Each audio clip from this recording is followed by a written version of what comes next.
Hello everyone, my name is Cameron Whiteley, and this is my YouTube channel, The Forgotten Library. Today we'll be taking a look at Niccolo Machiavelli. Now you may have heard the term Machiavellian thrown around, which generally denotes someone who is sort of scheming or who doesn't have a very strong moral code. Well, today we'll be taking a look at the mind of Machiavelli so we can understand how that's related, as well as how his philosophy relates to modern politics. So please like, subscribe, comment down below, and stay tuned for more. Thank you so much.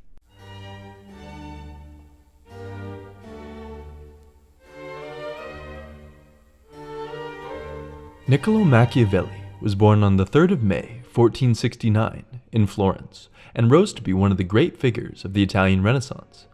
He came from a somewhat prominent family and received an excellent humanist education. He rose through the ranks to be the second chancellor of the Republic of Florence. He engaged in diplomatic activity for over a decade and formed much of his political philosophy during this time, as he saw the brutality of Cesare Borgia and his father Pope Alexander VI, while they tried to consolidate Italy under their rule. You must remember that this was during a time where Italy had just removed the Medici and instilled a republic, and the city-states of Italy were constantly warring with one another. Machiavelli created a Florentine militia, which had some success capturing Pisa, but by 1512, the Medicis defeated them and Machiavelli was exiled, imprisoned, and tortured. Once released, he retired to his estate in Percasina, where he worked on plays and various other works, one of which was The Prince. This work was originally intended to help him get a job with the Medici, as he alludes to on the very first page of the book. He said that it was proper that men give royalty the best gifts that they can, and Machiavelli's greatest gift was his, quote, knowledge of the actions of great men, end quote. Originally, this work was dedicated to Giuliano de' Medici, but after Giuliano's death, it was changed to Lorenzo de' Medici. Unfortunately, this tactic didn't really work, and the prince itself didn't become widely popular until after Machiavelli's death in 1527. He did, however, have one more major project that he did for royalty, though, which was his Florentine histories that he completed in 1525.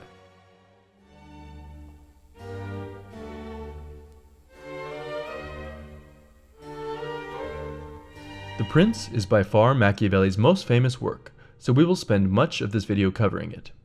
It is his attempt at synthesizing all of his political knowledge into one relatively short and penetrable volume. He begins the book by saying that he believes that he has a pretty decent vantage point from which to critique the monarchy, because he, like a painter who stands back from the mountain to witness its magnificence before he captures it on canvas, is far enough removed to be able to understand the grandeur of the prince in his entirety. He makes a simple distinction between two types of government to lay the foundation for where the book is headed. He says, quote, all states, all powers that have held and hold rule over men have been and are either republics or principalities. Principalities are either hereditary, in which the family has been long established, or they are new, end quote. In this book, he will focus almost entirely on principalities, which is probably obvious to you given the name of the book. Hereditary states are usually easy to maintain because people are used to the prince's family, and if he does lose them, then he can usually get them back fast because the people are still loyal. Conquering new principalities is harder because he makes enemies during the process of conquering, the people are resentful to change, and his friends become resentful too because they often want in return more than can be given. If the prince does capture new lands, then he must extinguish the previous royal family so that no one can rise up and defeat him. Also, the prince must be sure to not change the taxes or the laws so that the people don't feel that too much has changed. The easiest place to conquer are those places which have a common language and culture to the prince's homeland, because they will find it easy to assimilate. If the prince conquers somewhere with a different language and culture, then he ought to go live there so that he can easily put down rebellion and stop invaders, or he can flood the land with his own people so that the culture changes automatically. He goes on to establish a three-step process for conquering new land. 1. Ruin them, kill all royalty. 2. Rule them, move there and run it himself. And 3. Establish an oligarchy that is loyal. Those oligarchs can either be barons, who are dignified by blood, or nobles, who can help govern the kingdom. However, it must be abundantly clear that the nobles are not equals. Gifted principalities can be hard to maintain, because the people can still be loyal to the previous ruler, and it's easy for the person who gave the gift to eventually become resentful. Also, getting gifted a territory is not usually conducive to understanding how to rule that territory. He says, quote, "He who has not first laid his foundations may be able with great ability to lay them afterwards, but they will be laid with trouble to the architect and danger to the building." End quote. A good prince does not avoid war so much that he looks weak, but only truly engages in it when it is to his advantage. He can relatively easily defend his land if he befriends and defends his neighbors while simultaneously stopping their ability to grow into powerful rivals.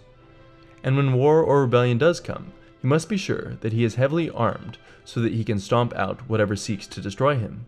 Machiavelli says, quote, "Nothing can be so uncertain or unstable as fate or power not founded on its own strength." End quote. The city itself must be strong and easy to defend, and its soldiers must be loyal and brave. The soldiers can be a mix of army and militia, but never mercenaries.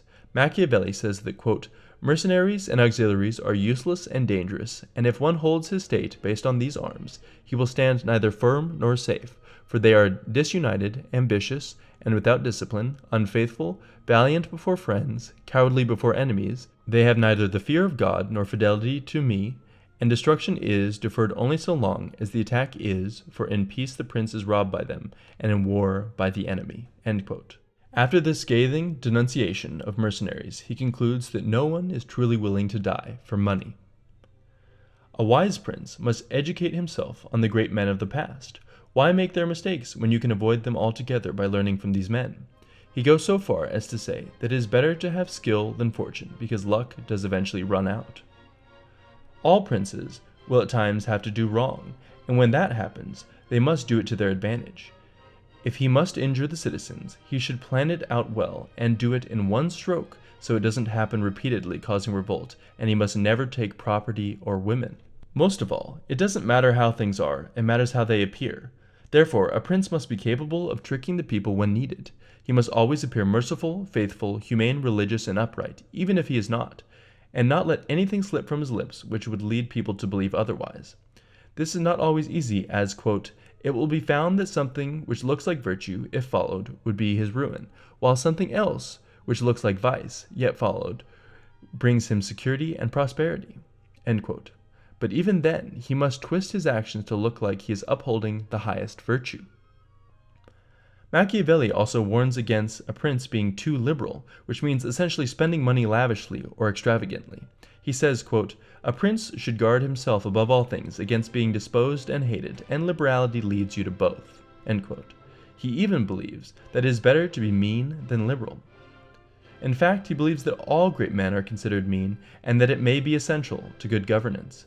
Machiavelli says, quote, "Upon this question arises, whether it is better to be loved than feared, or feared than loved. It may be answered that one should wish to be both, but because it is difficult to unite them in one person, it is much safer to be feared than loved.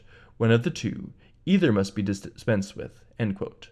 From the Stanford Encyclopedia of Philosophy, quote, "People obey only because they fear the consequences of not doing so, whether the loss of life or of privileges." End quote. Machiavelli really innovates in the sense that classical philosophers thought that the most virtuous citizen or citizens should rule. Machiavelli agrees that a ruler must have the highest virtue, except he is using the term entirely differently. It is so different, in fact, that translating his word, virtu, to virtue isn't entirely accurate. What he is instead referring to is the qualities which makes a person powerful. These include bravery, competence, ruthlessness, forcefulness, and the ability to do evil when necessary. Perhaps Machiavelli could be better understood by the fact that he heavily studied military history. Because of that, he saw princes as being just like generals. Generals do what it takes to win, while not turning their own troops against them, and that is effectively the same role that a prince has. Finally, we'll look at his idea of fortuna, or fortune.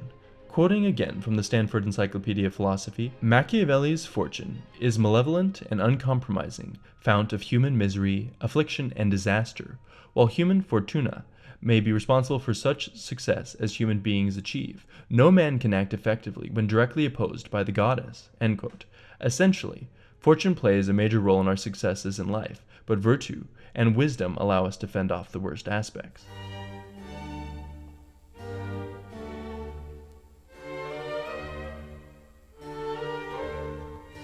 Now we'll take a look at Machiavelli in the modern day, specifically using James Burnham's The Machiavellians to get a better idea of the mind of Machiavelli. First, we must understand how Machiavelli is viewed. He is thought of as a man who was evil because he thought that there was no place for ethics within politics, and that politics itself could be easily narrowed down to might is right. Burnham, however, disagrees with this. He says, quote, Machiavelli divorced politics from ethics only in the same sense that every science must divorce itself from ethics. Scientific description and theories must be based upon the facts, the evidence, not upon the supposed demands of some ethical system, end quote.